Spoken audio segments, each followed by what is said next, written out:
ज्ञानमूर्तिं द्वन्द्वातीतं गगनचुम्बी तत्त्वमस्यादिलक्ष्यम् एकं नित्यं विमलमचलं सर्वदी साक्षिभूतं भावातीतं त्रिगुणरहितं सद्गुरुं तं नमामि.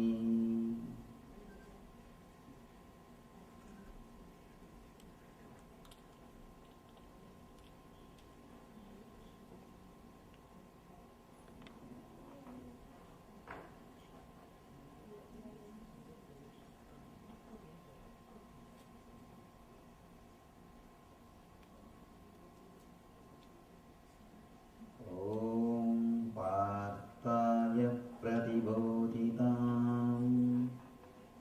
भगवतां नारायणेन स्वयं व्यासेन ग्रथितां पुराणमुनिना मध्ये महाभारतम् अद्वैतामृतवर्षिणीं भगवतीम् अष्टादशाध्यायिनीम् अम्ब त्वामनुसन्दधामि भगवद्गीते भवद्वेषिणीम्.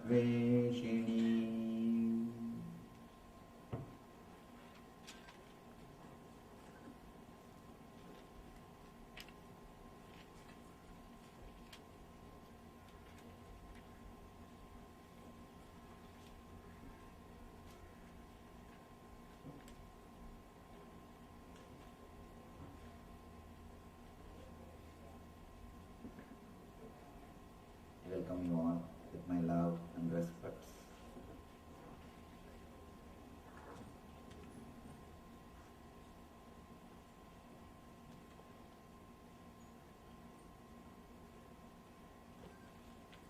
Actually, today we are entering into the real Gita.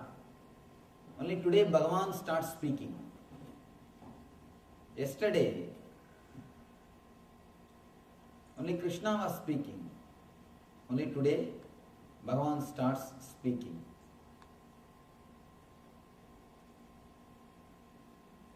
Again, one more thing we need to understand. Only a man who has got enough intelligence will allow the other person to speak. Please be very clear. Continuously we are all speaking. But never conversation happens.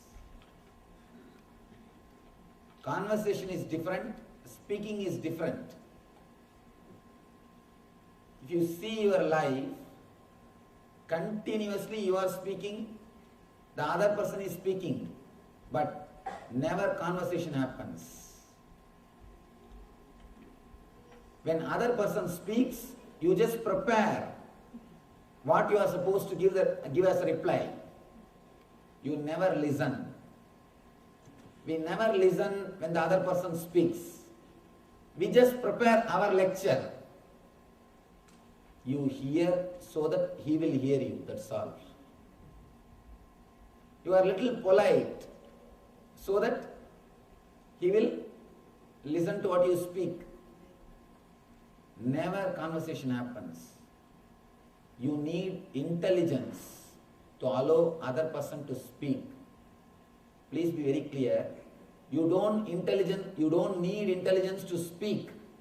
You need intelligence only to listen. For listening you need intelligence. I was just making a small comment yesterday. Because Bhagavan is a male, he allowed Arjuna to speak. It is very difficult allowing the other person to speak. Small story. One guy was telling, for last 1 week I have not spoken to my wife. The friend is asking, why? Are you mad with her? Or did you have a fight? He said, no, I am afraid of interrupting her. I can't interrupt her. She is continuously speaking. In your life, if you see the same thing happening, we never listen. Always you speak through words. If you are not uttering words, you are preparing your speech, that's all. Either you speak verbally or mentally, but continuously you are speaking. You never listen. We never listen what is told. We never hear. Why do you think people go and pay so much of money to these psychiatric doctors? The whole profession, psychiatrists and psychoanalysts, is nothing but just listening. Especially in the modern day, in this society, nobody is ready to listen. There is nobody who is ready to listen to what you speak. You go there, pay money just to speak. Psychiatrist is a person who asks expensive questions and just listens. Nothing else. There is nobody to listen. Continuously you speak. Even when you keep quiet, you are not listening. Here, Bhagavan completely allows Krishna to speak. Full one chapter. He is not opening the mouth. He is not telling anything. He is maintaining his patience and he is really seeing the depth of confusion, the depth of depression. He is consciously analyzing from where his thoughts are coming, from which base Arjuna is moving. Actually, if you can just study this first chapter of the Gita, you can become a very big businessman. You can shine in your profession. Your profession, you can reach the peak in your profession. All you need in your life is just learning the art of listening. That is enough. Once you listen clearly, once you are able to listen, automatically you will be able to answer. You will be able to reply. Somebody asked me, Swamiji, so many times I have heard your discourse. Continuously you are answering questions. Of course, question and answer should be always spontaneous. How you are able to answer so many questions? I told him the only one secret is I know how to listen to the question. That's all. If you listen, if you just know the technique of listening, immediately the reply will be ready in your being. First thing, we don't trust that we will be able to respond without preparing mentally. We don't trust ourselves. We don't trust our intelligence. That is why, before listening to the question, we start preparing the reply.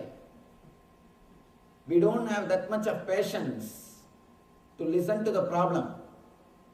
Before the problem is expressed, you start giving solution.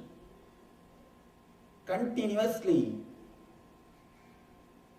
you are interested only expressing what you know. You are not interested in real problem. Here, Krishna is interested in real problem. He is not interested in expressing what he knows. He is interested only in solving the problem. He wants Arjuna to have the clarity. He doesn't want to show. He doesn't want to express what he knows. If we are in the place of Krishna, what we would have done? Before the Arjuna starts the trouble itself, whatever we know, we would have started repeating. But first thing Arjuna does is, Krishna does is, he allows the Arjuna to speak so that he can go to the root of the problem. He can straight away address the issue. You need intelligence. I can say you need enlightenment to listen.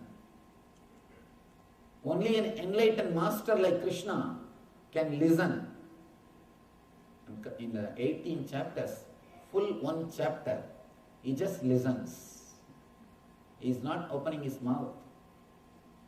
Even in the second chapter, there are so many slokas. He allows Arjuna to speak. Not only he allows Arjuna to speak, he knows once he expresses the problem, automatically he himself will find the solution. Many people come to me and they tell me, Swamiji, you know my problem, please give the answer. I tell them, please open your mouth and tell clearly, only then I will know. They know, no, you are enlightened, you will know all our problem, please give me an answer. Tell them, yes, I know your problem, but I know your problem even if you don't speak. You will not know your problem if you don't speak. Please understand, I may know your problem, you without speaking, but you yourself will not know what is your problem unless you speak. Only when you verbalize, you yourself will be clear exactly what is your problem. When we don't verbalize, when we don't express, we ourselves don't know exactly what is our problem. We ourselves don't know exactly what is our problem. Only when we verbalize, we ourselves will know what is our problem. Here, Krishna is allowing Arjuna to verbalize, so that first Arjuna will understand what is the problem. First, Arjuna will have the clarity where he is stuck. Then, next, he can address the issue straight away. Here, Krishna is first opening his mouth. I can say he is opening his being. He is straight away addressing the problem.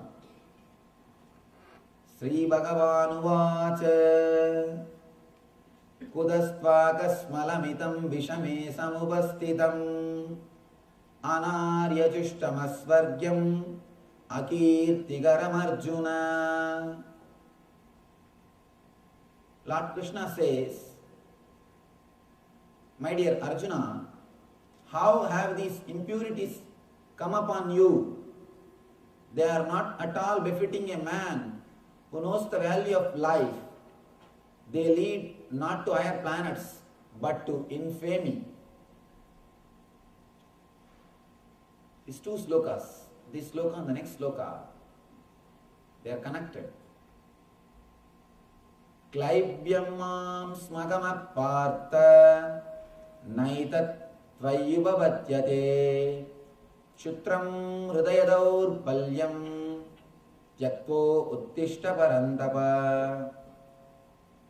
O son of Partha, O son of Pritha, Partha, do not yield to this degrading impotence. It does not become you. Give up such petty weakness of heart and arise, O chastiser of enemy.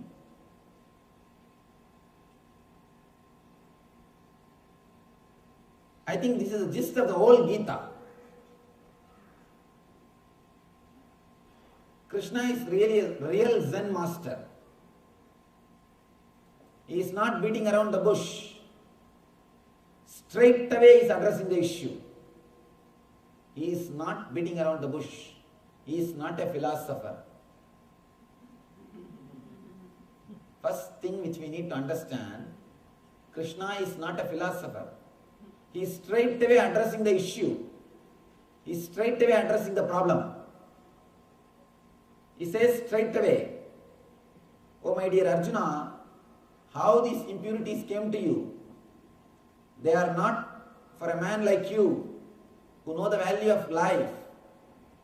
They will not lead you to higher planets. They will only defame you.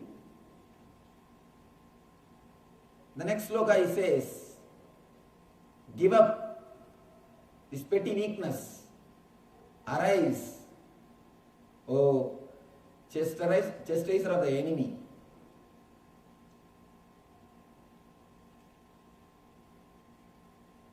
It's a straight Zen answer. A seeker goes to a Zen master, an enlightened master. He asks, Master, what is Buddha? How can I become Buddha? Please teach me. Master just gives me a good slap. Just gives me a good slap. The fellow is shocked. He came to the master expecting some meditation technique, expecting some blessing, some guidance. Just imagine, you go to a Swami and ask how to achieve God, how to realize Atman. He just gives you a blow. What will you do? Same thing. He goes to Zen master and he gives him a blow. This guy is shocked. But the disciple is a matured guy. He did not go out and start speaking ill of that master. He said, Master, I know whatever you do has got some meaning behind it. Please explain. I am not able to understand. That is different. But I can't say what you are doing is wrong. Please explain. The master says, Fool, you are Buddha. Why are you trying to become? You are Buddha. You are God. You are divine. Why are you trying to become something which you are already? If a horse comes to me and asks, how can I become a horse? Please teach me.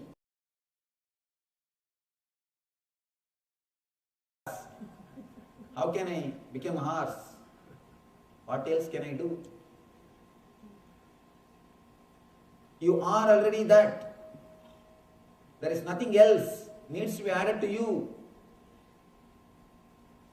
Straight away, in one slap, he gives the reply. Same way, here Krishna is giving, in one shot, he is giving the gist of the whole Gita. He knows the problem of Arjuna. Arjuna is not having depression because of spiritual seeking. Please be very clear. Arjuna doesn't want solution. Now he wants only support. We need to understand. Asking for support is different. Asking for solution is different. Now all Arjuna needs is only support. He doesn't need solution. That is why Krishna never speaks anything about spirituality in these two sloka. These two sloka does not speak anything about spirituality. The problem of Arjuna is from fear and worry. His Manipura chakra and Swadhisthana chakra is in trouble. He has got a tremendous deep fear and worry because of fear. Straight away, Krishna is addressing the problem. He is not speaking any philosophy. He is not beating around the bush. He straight away instructs Arjuna, this is not the right thing for you. Get up and fight. Give up all this foolish weakness. If Arjuna is in stotra mood, surrender mood, to which he comes later stage. If he is in the stotra mood, this two sloka would have been a sutra. It would have been a technique. Arjuna would have become enlightened, or Arjuna would have achieved the ultimate just with these two sutra, with these two sloka. That's enough. If Arjuna was in the mood of the stotra, means surrender, devotion. No more Gita is necessary. This 2 sloka is enough. In these 2, whole Gita would have ended. Neither you need to come here for 18 days, nor I need to come here. Gita is over. Gita will be over with these 2 sloka. If Arjuna was in the stotra mood, because he was not in the stotra mood, now Krishna has to create the Shastra to bring him to the stotra mood. If Arjuna was in the stotra mood, just this 2 sloka would have become sutra, technology to transform the life of Arjuna. Straight away he is addressing the problem. The whole problem is just worry, fear. That's all. Worry because of fear. Depression because of fear. All our depression is rooted in anxiety, rooted in fear. A small story. One presidential candidate is addressing press conference. He says, I am very optimistic about my future. Journalist asks, then why do you look so worried? The candidate says, my optimism is not warranted. I am just worried. My optimism is not warranted. You are continuously expecting your optimism to be warranted. When you don't get the warranty for your optimism, you start worrying. All your depression, all your worry, all your anxiety is nothing but deep fear about life. Fear of life. Fear of losing something. There are many levels of fear. Fear of losing the wealth. Fear of losing some parts of your body. Fear of losing the near and dear ones. Fear of unknown means death. Here Arjuna is facing all the 4 fears. All the 4 fears Arjuna is facing. You can classify all your fears just in these 4 categories. Fear of losing your wealth, fear of losing some parts of your body in accident or some other way, fear of losing your near and dear ones, or fear of the unknown, fear of death. Here Arjuna is facing all the 4 fears. He has got the fear. He may lose whatever he has. Next, he has got the fear. He may lose some part of his body in war. Third, main fear. He may lose his near and dear ones. Fourth, he may lose his very life. There is a possibility of death. He is facing all the 4 fears. Because of these fears, the worry has started. Here, Krishna is straight away addressing the worry and fear. If Arjuna is in the stotra mood means completely with his whole being, if he has understood Krishna is nothing but God, Purnavatara, this 2 sloka is enough.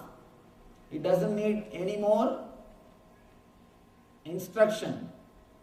He doesn't need any other words. He would have just simply followed. But unfortunately, I can say in a way fortunately, otherwise we wouldn't have had Gita. Fortunately or unfortunately, Arjuna was not in the mood of stotra. So these 2 words have become Shastra. Now the Shastra starts. If he was in the mood which he gets after the Vishwarupa Darshana, 11th chapter, he comes to the mood of surrender and he says, Krishna, now I understand. You are not a normal human being. Krishna, I am not surprised why all the devatas are worshipping you. You are beyond everything. You are beyond my imagination. He surrenders. I surrender myself unto you. Then again, Krishna says the same word. Same word.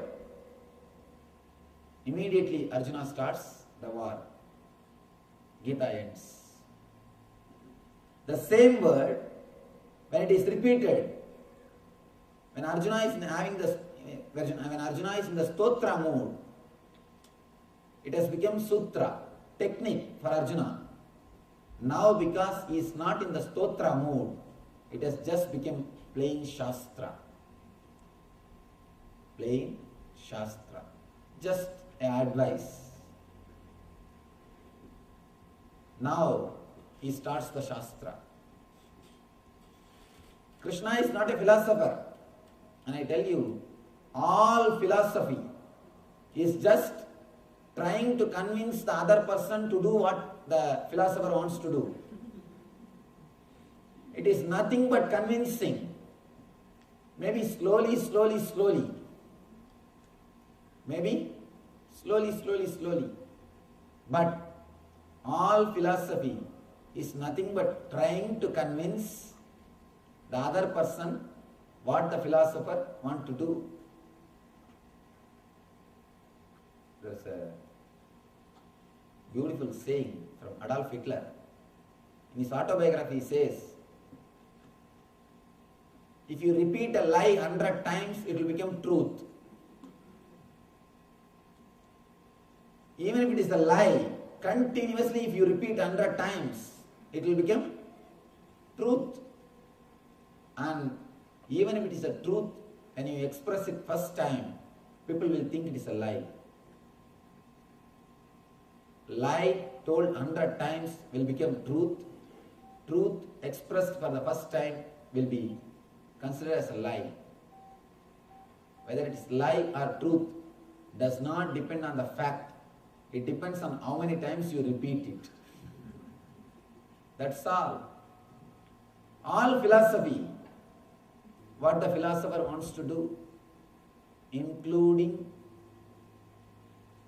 the philosophies like communism, whatever philosophy you say, not only the philosophies related to religion, the philosophies related to politics also is same. They invent logical reasons why you should follow their words. That's all. Why you should follow their words. That's all. But here, Krishna is not a philosopher. He never creates any philosophy. First of all, he doesn't want to create philosophy. He straight away tries to give the conclusion to the Arjuna. Because Arjuna is not in the mood of receiving it. Because Arjuna is not matured enough to digest it. He has to give the experience to Arjuna.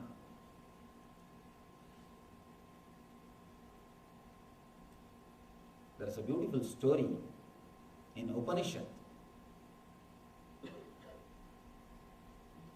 A disciple goes to a master and asks, Master, teach me the Atmajnana. Master says, that art thou, Tattvamasi, you are God. But the disciple is not able to believe. He is not able to believe. He is not able to understand. How can I become God? How can I be God? Still I am afraid of my wife. How can I be God? I have all the problems. How can I be God? He has got 1,000 questions. Then Master proves his divinity. He proves he is God. When Master proves he is God, the disciple is able to trust the Master's words. Then Master says, now do you trust? You are God. Look into yourself. Masters have to prove that they are God to make you understand you are God. Here Krishna is proving his greatness. Again and again he is telling, I am this, I am this. He says, among the rishis, I am the Narada. Among the month, I am Margasirsha. He explains all his glory. And he says, all the devatas are just at my feet. All the Vedas are at my feet. The whole world is in me. He says all these big statements. A normal person, if he listens to all these things, he will think Krishna is egoistic. God save, that time there was no psychiatric doctors. Otherwise they would have admitted Krishna in hospital. They would have taken him for some treatment. You don't know what is happening. Krishna again and again says, I am divine. He has to say, he has to prove he is God so that you will realize you are God. When Krishna says, I am God, he means you are God. He makes the statement, I am God, just to make you realize you are God. You don't believe ordinary person's words. You want the proof or the authority, what right you have to utter that word. Here Krishna is telling the same word which he is going to say in the end of the Gita. But now Arjuna is not ready to believe. Arjuna is not ready to follow. Once Krishna shows his divinity, once Krishna expresses his God consciousness, once he proves that he is God, then Arjuna is ready to believe Krishna's words and execute it. Same way, when masters prove their divinity, when they do some divine miracles, don't think they are doing this for their ego satisfaction. No. First, they have to prove they are God so that you will trust their words and experience you are God. That is the reason, again and again, masters prove their divinity, their energy, what they are. He is not going around. He is not creating a big philosophy. Straight away he is answering. One more thing. There is a beautiful small note which you need to know. A great author, he wrote a book, just 40-page book. 40-page book giving the gist of his philosophy. Somebody asked him, what is this? You wrote just 40 page. Your whole philosophy is just 40 page. He says, no, I did not have time. If I had time, I would have written only 20 page. He says, I did not have time. That is why I wrote 40 page. If I had enough time, I would have written only 20 page. To give it in a simple form, you need more intelligence. To put the whole thing in a nutshell form, you need more intelligence. To go on and on and on, you don't need intelligence. Any fool can do. Any fool can write big volume. I think only fools write big volumes. Intelligent people express it in few words. He says beautifully, I did not have time. If I had enough time, I would have written only 20 pages. Because I don't have enough time, I am not able to reduce that. I am not able to put it in nutshell form. Here the whole Gita, whole 700 sloka, is reduced to these two slokas. Straight away Krishna is attending the problem. Straight away is answering. Where Arjuna is stuck, he is just clearing it. He is stuck in fear. He has to work means there is only one possibility, name and fame, Rajas. Because he is centered on Rajas. Man who is centered on Sattva will work out of compassion. Man who is centered on Rajas will work only for name and fame. The man who is centered on Tamas will work only for sense pleasures. Yesterday I was telling you, Duryodhana is in Tamas. He will work only for his sense pleasures. Cruel way. Very crass. Dharmaraja is in Sattva. He will work only out of compassion. Here Arjuna is centered on Rajas. He will work only for name and fame. So here, that is why Bhagavan says, this will bring you bad name. Please don't lose your name. Come out and do. He's straight away addressing the weak point. Actually, he's straight away putting his hand on the tumor.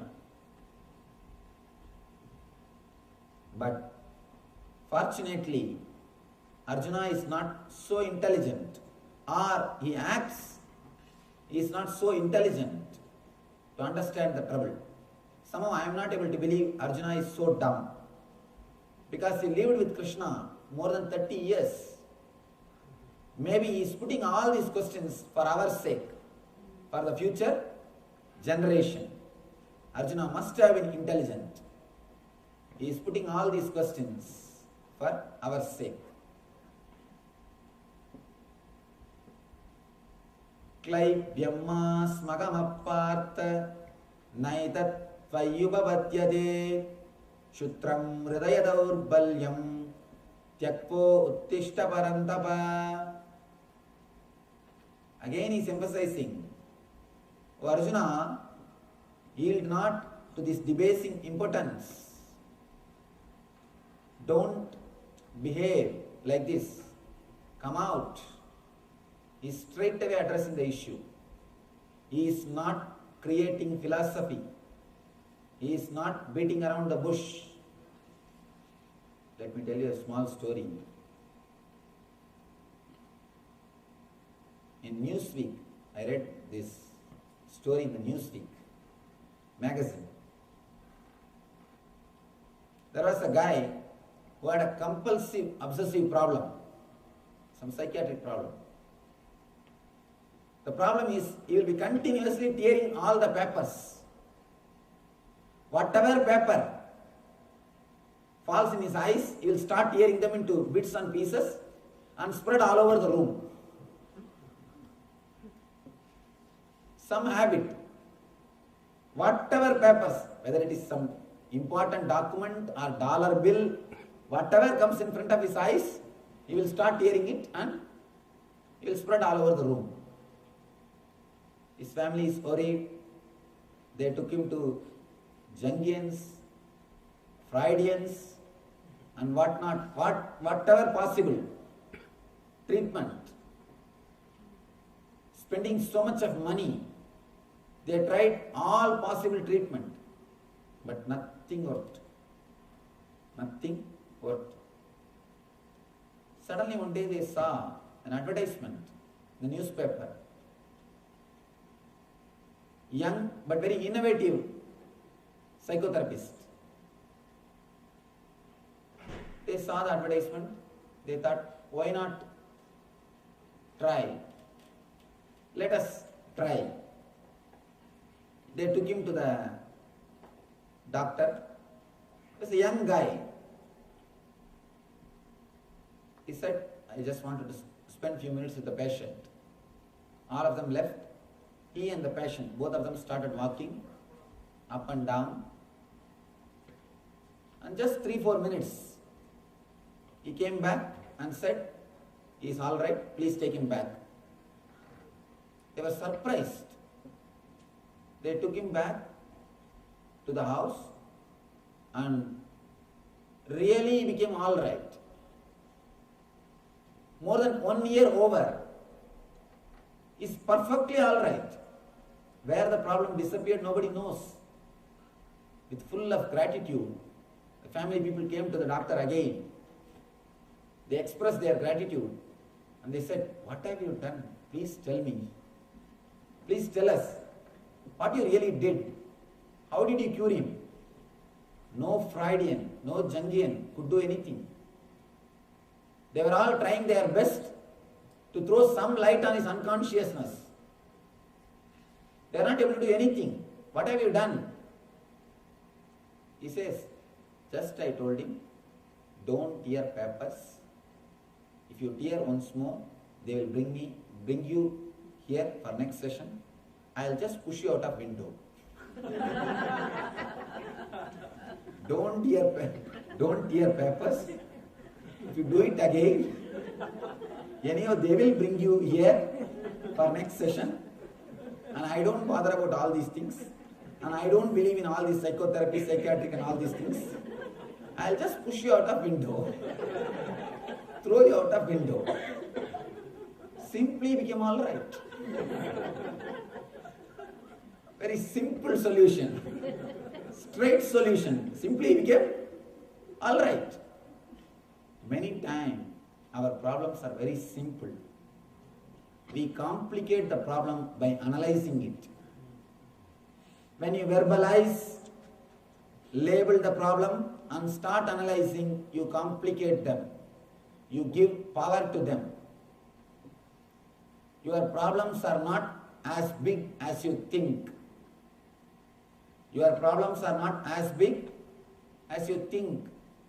But when you verbalize, when you start creating, when you start categorizing, when you start rubber stamping, when you start downholing, when you start analyzing, you have created 100 more new problems which never existed in your being. By naming it, by verbalizing it, by analyzing it, you have created more problems. Why do you think the psychiatric doctors, they go on inventing new diseases? The more you analyze, you will invent more problems, more difficulties. The more you analyze, the more you will be in difficulty. Straight, simple solution, over. No more big stories. No analysis. No question of lying down in the couch. Just one word. If you do this once more, you will be brought to me again. Naturally, your family will bring you here only. Next time you come here, you will be simply thrown out of the window. Over. The whole problem is solved. Because we don't know how to solve the problems, we create more and more problems. You have only one mind. Either you can use that mind to solve your problems, or naturally you will be using that same mind to create more problems. Please be very clear. If you are not solving your existing problems, you will be creating more problems. Either you will be climbing or falling. No question of standing in between. In mind level, no question of standing. No question of status quo. Either you climb or you fall. You have only one mind. Either you use the mind to solve the problems, otherwise automatically by its own nature you will be using it to create problems.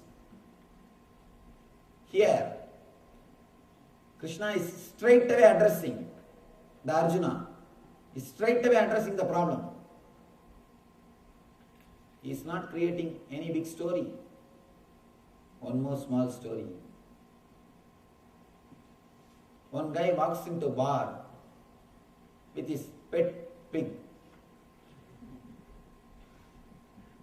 The bartender notices the pig with one wooden leg.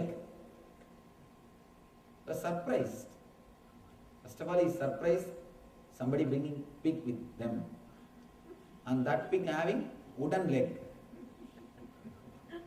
He asked the customer, why your pig is having wooden leg? This guy said, if you give me one drink free, I will tell the whole story. He wants to encash the curiosity. Bartender thought, all right, after all, one drink. He said, all right, have it. You don't know how special this pig is. After having first drink, this guy starts the story. You don't know how special this pig is. When there was a big fire in my house, this pig broke my house and helped me to come out and helped my wife to come out of the house. It saved my whole family. Bartender listened the whole story. Then he says, I understand, but why it is having one wooden leg? The guy said, wait. If you give one more drink, I can continue the story. This guy has now created too much of curiosity. He says, all right, have one more. Then he says, oh, you don't know how special this pig is. The other day when I fell in the lake, it just jumped inside the lake and somehow struggled and brought me out. Went and called my wife. She came and saved my life. Again this pig saved my life. Now it is too much. This guy said, I understand this pig is special. Bartender says, I understand this pig is special. But tell me why it has got one wooden leg. He says, if you can give one more drink. Now it is too much. But the bartender decides, all right, this is the last, have one more. After having the third drink, he starts. No, last time when there was a tornado, it helped me to enter into the shelter house and it saved my life once more. Now it is too much. Bartender simply caught the shirt of this customer and said, tell me now immediately why it is having one wooden leg. Now it is too much. This fellow says, all right, I will tell you. Such a special pig, who will eat all at once?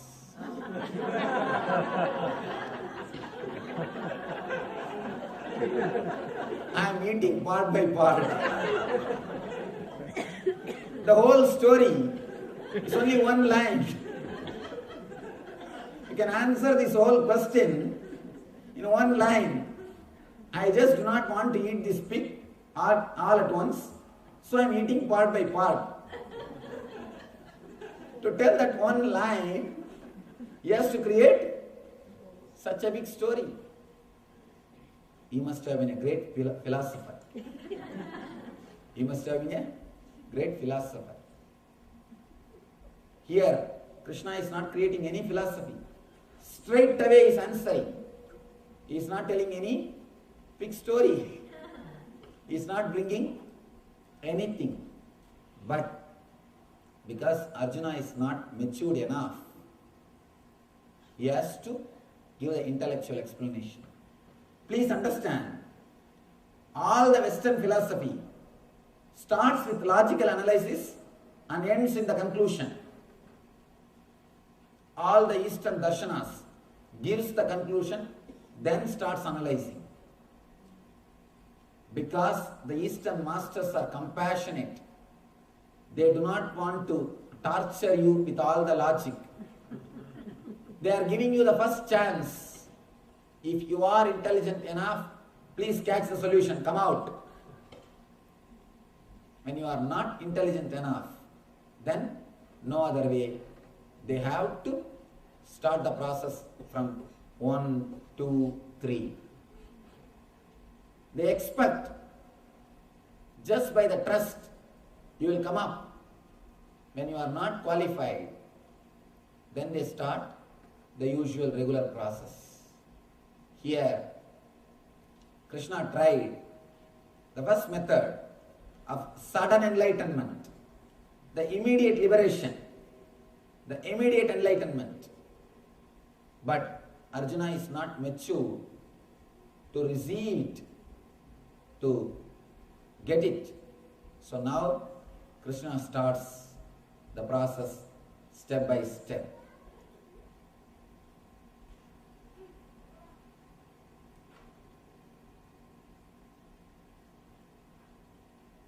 Next sloka.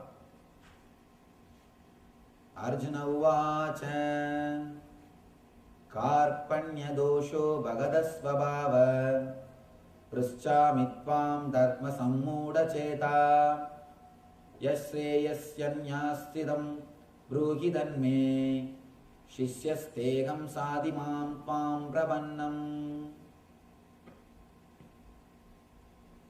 Arjuna says, now I am confused about my beauty and I have lost all the composure because of miserly weakness. In this condition, I am asking you to tell me for certain what is best for me. Now I am your disciple and a soul surrendered unto you. Please instruct me. Now I should tell you an important truth. Here Arjuna says, my soul is surrendered unto you. Pure lie. If his soul is really surrendered, simply he would have executed what Krishna says. He will not be waiting for intellectual explanation. He claims, I am your disciple, but pure lie. I have seen so many people who are in the same situation. Let me tell you one small story, not story, history. One night, around 12 o'clock, I got a call from one officer, government officer. He's our devotee. Swamiji, I have a serious problem. Please save me. Please do something and save me. Otherwise, I have to commit suicide. Tomorrow morning, I have to commit suicide if you don't save me. I told him, don't worry. Come tomorrow morning. Let us talk and do what has to be done. Don't worry. We will take care. No, Swamiji, please tell me now itself. Please save me now itself. Otherwise, by tomorrow evening you will see only my dead body. Please save me. Please tell me now itself. Please do something and save me now itself. So, Larry, what is the problem? Went on, conversation went on. Finally, I told him, all right, I will take care. Don't worry, it will be solved. But please come tomorrow morning, at least let us analyze. We will take care that once more the problem doesn't come. Tomorrow morning, come around 10 o'clock. Immediately he says, no, Swamiji, tomorrow I have to go to office. Tomorrow I have to go to office. When he was speaking about his problem, he says his whole life is at my feet. It is only my words or my power is going to save him. I am your disciple. I have surrendered completely. You have to save me. My whole life is at your feet. When he speaks all big words. But when I told him, come tomorrow morning, we'll see. He says, I have to go to office. And exactly Arjuna is in the position. He says, I am your disciple. My soul is surrendered. But when Krishna says, do what I say, he is not ready to do. He is totally confused. Surrender out of confusion is not surrender. You don't even know you are doing the right thing. Please be very clear. Surrender after the clarity of Shastras is the real surrender. Surrender out of intelligence is surrender, not surrender out of confusion. Here, he is surrendering just verbally. He himself says, now I am confused. Two things. Either you have to do what you think is right, or you have to do what master instructs. Here, he is trying to find some bridge, some gap. He wants, master should instruct what he wants to listen. He is not ready to listen what master says. He is only ready to listen what he wants to listen, but from master's mouth. He wants only Krishna's rubber stamp. He doesn't want the truth. Here, he says, I am surrendered, but he is not surrendered. But just because of compassion, just out of karuna, compassion, Krishna continues to teach. He continues to express the truth. Here starts the Shastra. These two slokas which Krishna spoke is Sutra. Because the Arjuna is not able to receive, here starts the Shastra. Sri Bhagavan Uvacha Asosyan Anavosastvam Prajnavadamscha Bhashase Kadasuna Kadasumscha Nanuso Sandhi Pandita. Bhagavan says, I don't want to use the word past tense, use the word said. Because Krishna or Gita can never be addressed in the past tense. Even though they were written here in the past tense, it has been translated in the past tense. I feel Krishna should be always addressed in the present tense. He is still relevant. We can't say Krishna was. No, Krishna is. Krishna is. So we can't say Krishna said, Krishna says. While speaking learned words, you are mourning for what is not worthy of grief. Those who are wise lament neither for the living nor for the dead. Again Krishna straightaway addresses.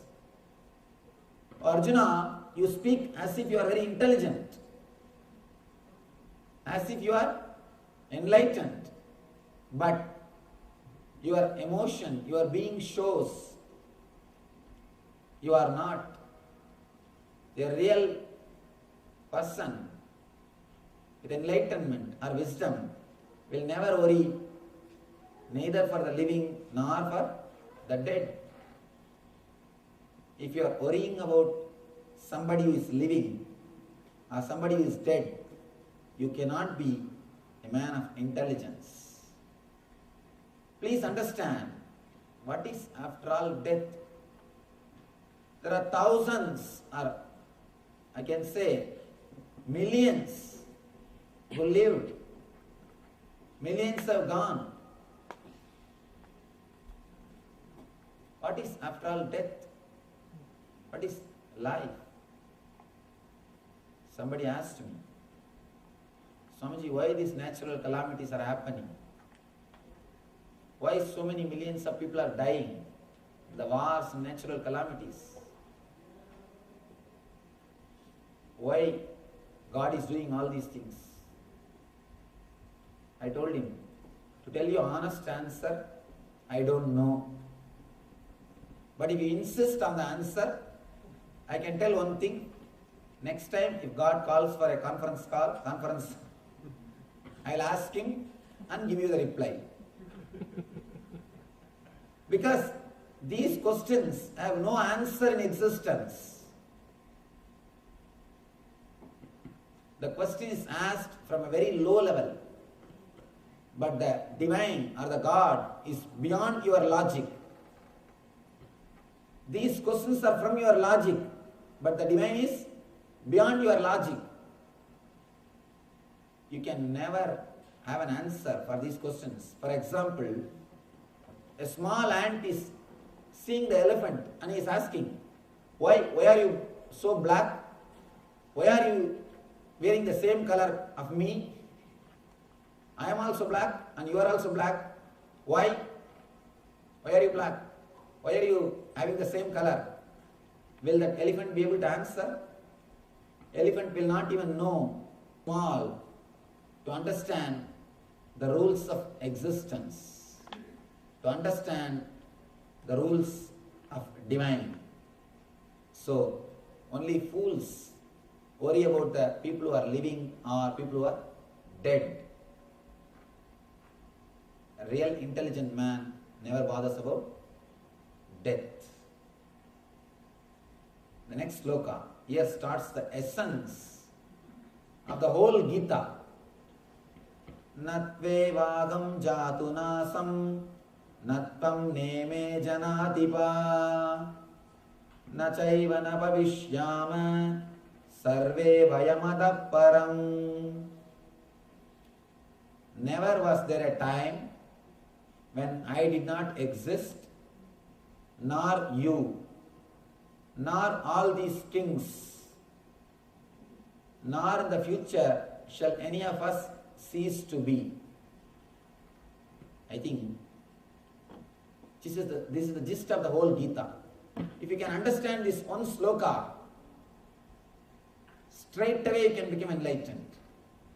You will be able to enter into that eternal bliss. Krishna says there was never a time when I, you and all of these kings does not exist. If you think that our souls will also die along with our bodies, then you are wrong. We were before our birth on this earth and we will remain even after death. This is also not true that any of us will not be in the future.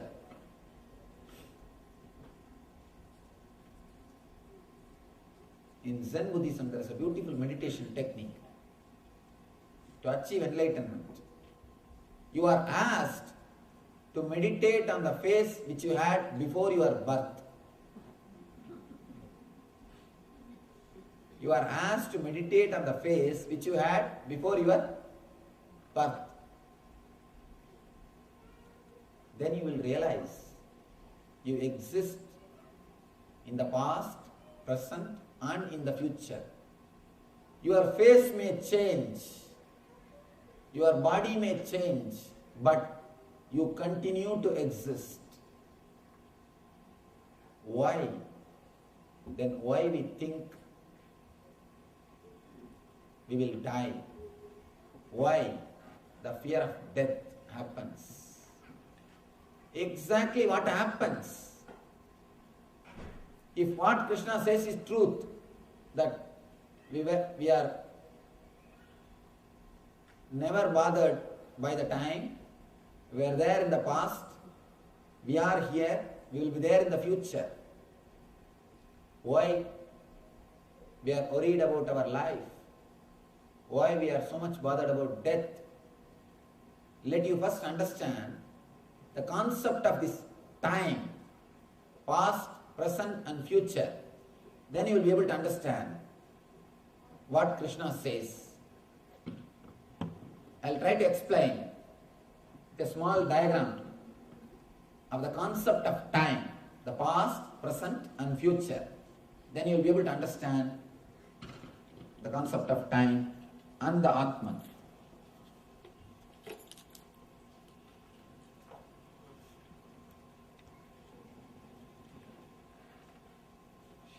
Focus it.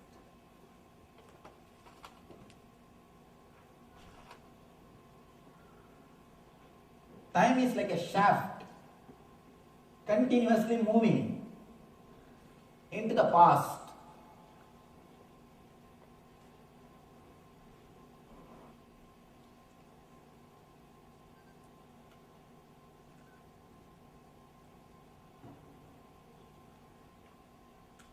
This is future. This is past. Continuously the future is moving into the past.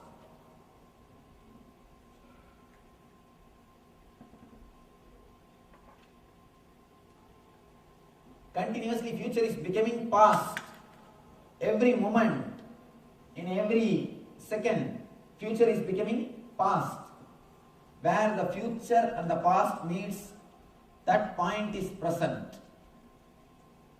This point is present.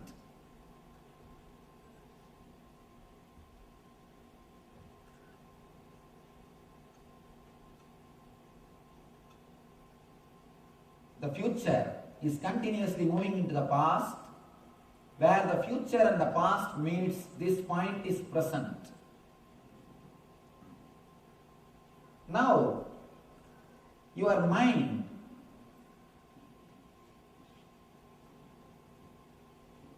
or your thoughts is nothing but movements between past and the future.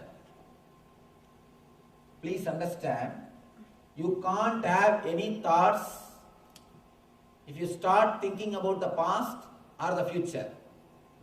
If you stop worrying about the future and thinking about the past, you will not be able to have even a single thought. Your thought is nothing but continuously moving from past to future, past to future. Your thought is nothing but moving from past to future, past to future, past to future. The more time you jump from past to future, more number of thoughts. The less you jump from past to future, less number of thoughts. The more you jump from here to here, here to here, you are having more number of thoughts. Your thoughts are nothing but your movement between past and the future. Just try to think. Think something about the present, you can't. Even if you try to think, you would have made that as a past, only then you can think. You can never think about the present. Either you will be worrying about the future or remembering the past. Nothing else can be done. Mind as such is nothing but the movements between the past and the future. The more the frequency, more your grasp. For example, if you have 100 thoughts per second, 100 TPS, thoughts per second, means 100 times you jump from past to future, future to past. And if you have 80 TPS, 80 thoughts per second, 80 times you will be jumping from past to future and future to past. The more the frequency, you will be more away from the present moment. The more the number of thoughts, you will be more away from the present moment. If the number of thoughts reduces, you will fall in the present moment. If the number of thoughts, if the frequency comes down, you will fall in the present moment. The more number of thoughts, the more you jump between the past and the future, the more you are away from the present. You will not be around the present. The more TPS or the more frequency, more you are away from the present moment. More the frequency, more your worries, more your suffering, and more your problems. When you are having high frequency, you think your body. This area is called Annamaya Kosha. Annamaya. When the frequency is little less, this area is Pranamaya. Pranamaya Kosha. If the frequency is 60, of course, I am just saying as a proportion, Then Manomaya Kosha. You come little subtle, little near to the Atman. If you fall in the present moment, you are in Atman. In this present moment, you are in Atman. See.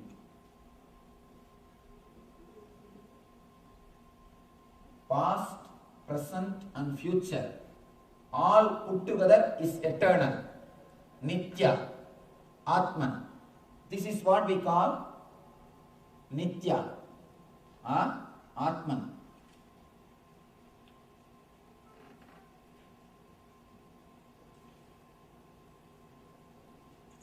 All three put together, past, present and future, all three put together is Nitya or Atman. You can fall into the Atman only by falling into the present moment. Only when you come to the present moment, you can experience the Atman.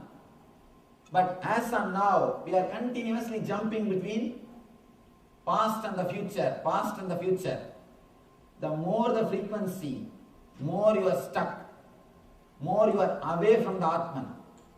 The Upanishad says there are 5 layers: Annamaya Kosha, Pranamaya Kosha, Manomaya Kosha, Vijnanamaya and Anandamaya.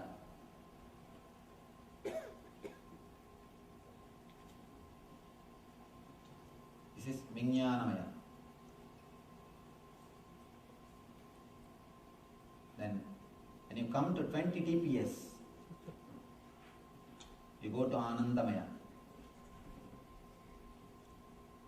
One more thing you need to understand. When the number of thoughts is less, you will not even know how time passes. A small example, when you sit with your close friend or whom you love, even if 2-3 hours passes, you will not know the time has passed. Suddenly you realize, oh, so many hours have passed.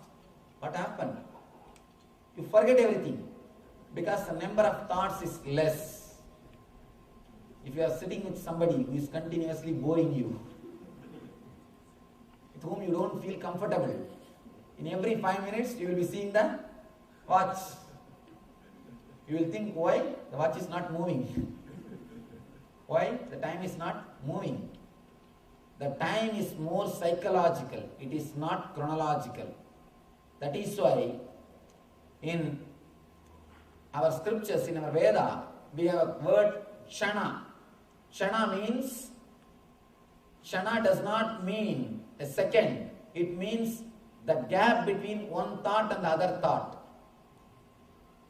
So if your TPS, if your thought per second is less, you will be naturally in ecstasy, in bliss.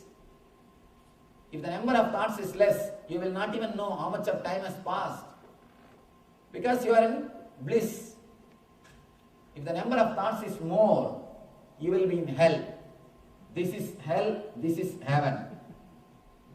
Hell and heaven are nothing but number of thoughts, that's all.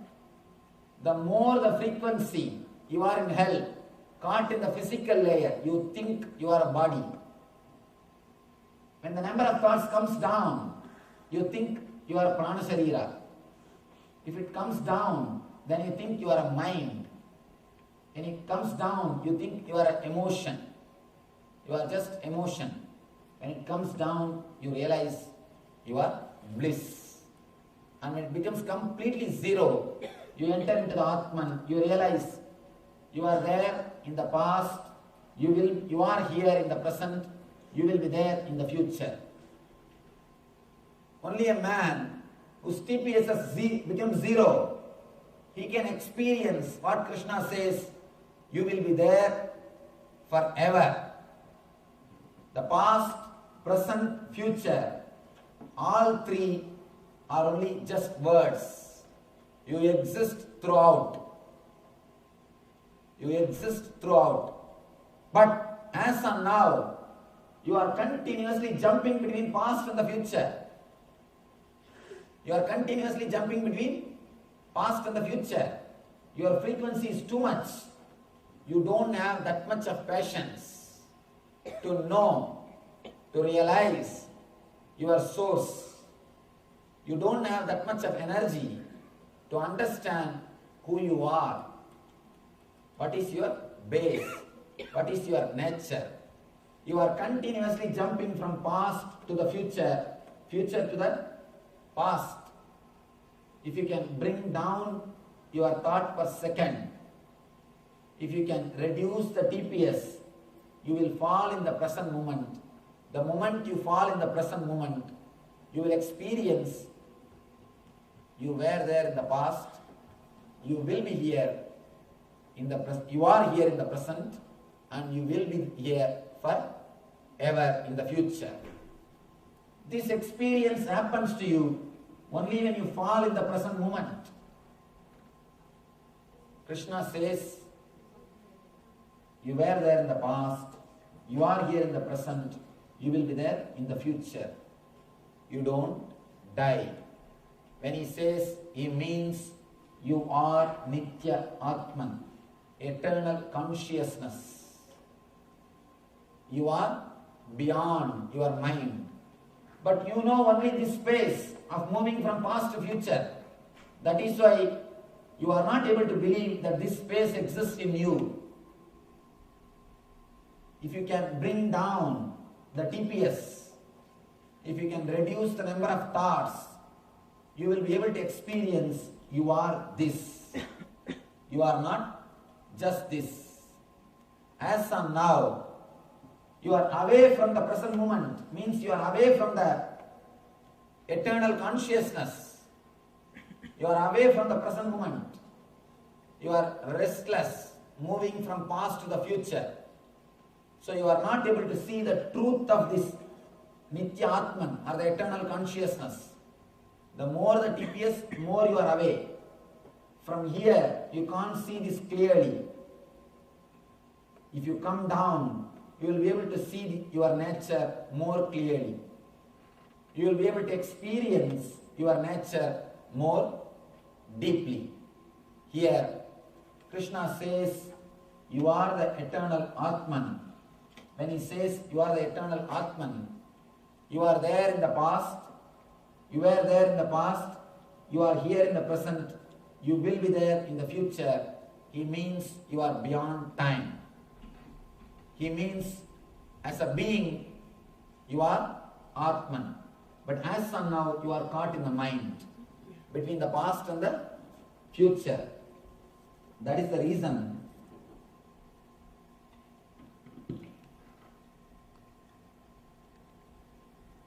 as of now, you are caught between the past and the future. That's the reason it will be difficult to believe what Krishna says. But a man who has fallen to the present moment, if you can bring yourself to the present moment, you will be able to experience what Krishna says, that you are the eternal consciousness. He says beautifully, there was never a time when I, you and all of these things does not exist. If you think that our souls will also die along with our bodies, then you are wrong. We were before our birth on this earth, and we will remain even after our death. This is also not true that any of us will not be in the future. Means we will be in the future. There is nothing called death to our being. There is nothing called death to our consciousness. Whatever can die can never live. Whatever lives can never die. Here, your deep consciousness says that something is living in you. That quality you attribute with your body and mind. So don't attribute, don't misunderstand your qualities of consciousness with your qualities of body and mind. You are not just the body and mind. As long as you are caught in the past and the future, you will be thinking your body and mind. The moment you come down to the present moment, you experience you are beyond body and beyond